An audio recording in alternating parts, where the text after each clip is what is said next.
'Cause you're everything to me. I'm finally feeling free. All of what I dreamed, and now I find it next to me. I come to understand this is what I want to share, and that's what happens when we fall in love.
5K.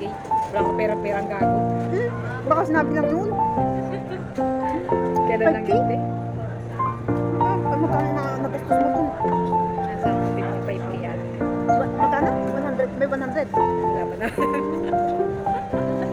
Sayang. Kaya trauma na ako na yung mga mahal. Pag ikaw yung mga boyfriend ulit. Ayaw ko lang Hindi, ito nga may dumating sa'yo. Yung talagang dumating nga, hindi mo hinanap.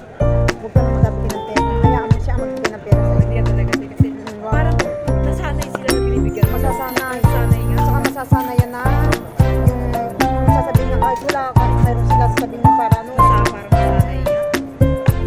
Tapos makapabili ng, love, bigyan mo ng ganito, ganyan, ganyan, tapos lulukuhin ka lang.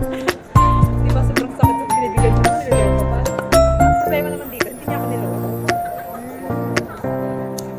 Gusto naman niya ako actually. Hindi, ibig ko sabihin ba, kung hindi ka, sino ba nauna sa inyo yung babae? Ako, ay iniwan ko siya. Pagbalik ko, mayroon na siyang jowa. Ay bumalik, ang nangyari, nagkahiwalay silang babae. Bumalik ako ulit sa kanya. Naging kami ulit. Eh, dapat ay kung talagang mahal ka niya, sinuyo, hindi na siya naghanap ng iba, sinuyo ba yung nalang niya? Yung ano, Parang hindi niya. hindi ka sinuyo. Sinisip pati ako dito. Sabi niya sa akin, kung hindi ko daw siya iniwan, hindi daw niya makikilala yung babae. Hindi, ay kung ano, kung talagang mahal ka niya, dapat ay ano, dapat ay sinuyo-suyo ka niya.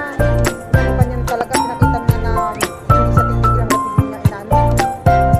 Ganun yung person ko natin kami nag-away. Gumawa ang dami.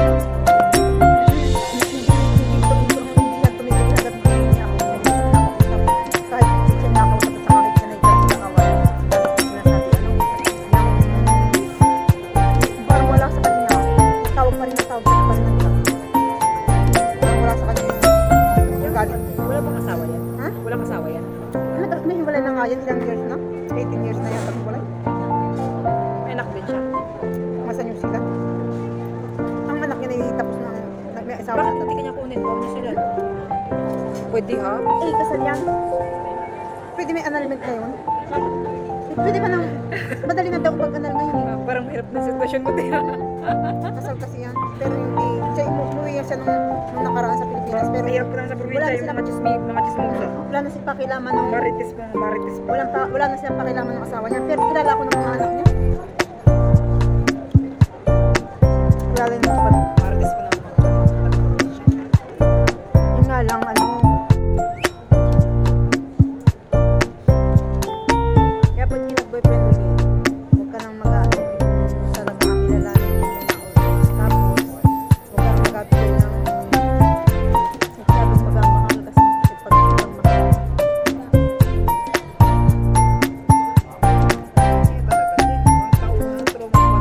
Tapos ay huwag mong mag-ayos. Katulad ng hipag ko, mahipag kasi ako.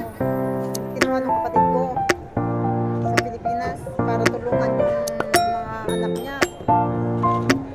Tapos ngayon dinala niya dito sa hinanapan niya ng amo dito. Tapos dinala niya sa dito sa Hong Kong.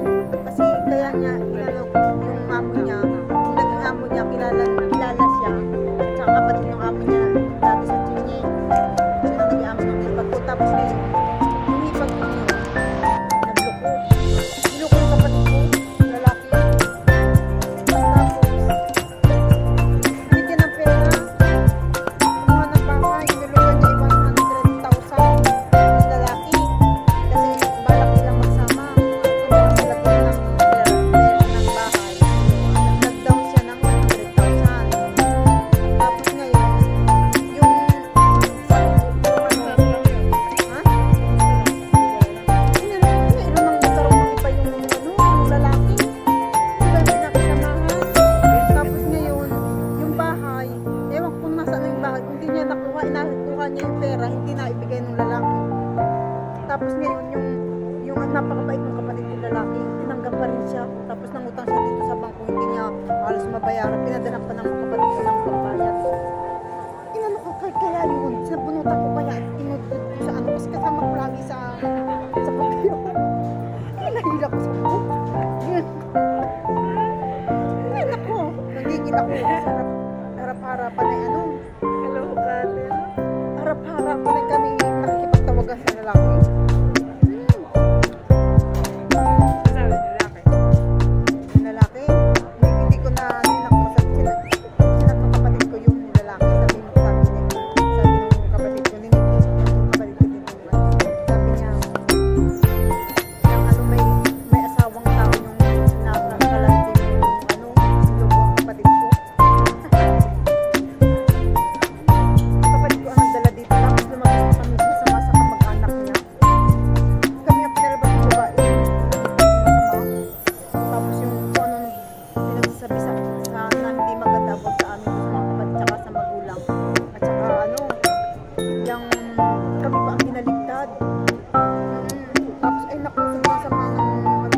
sabi sa amin,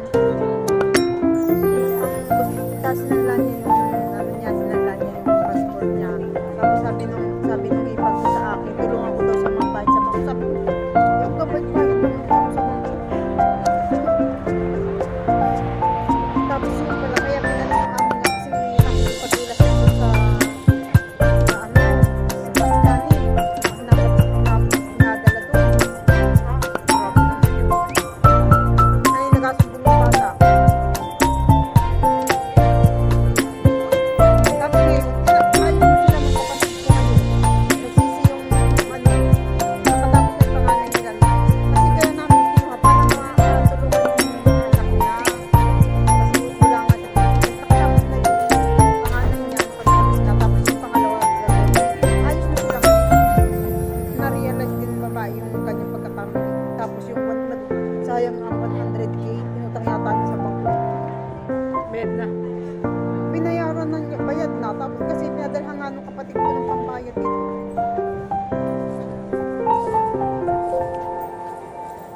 Tapos ngayon, ang nagalo ko naman yung ipag kong isa. Nasa Saudi. Iniwanan ang mga anak, ang kakaawa ang mga anak. Ang anak may maliit pa siyang anak. Tapos yung mga anak niya hindi na mag-aral. Nag-asawa ng mga babata pa.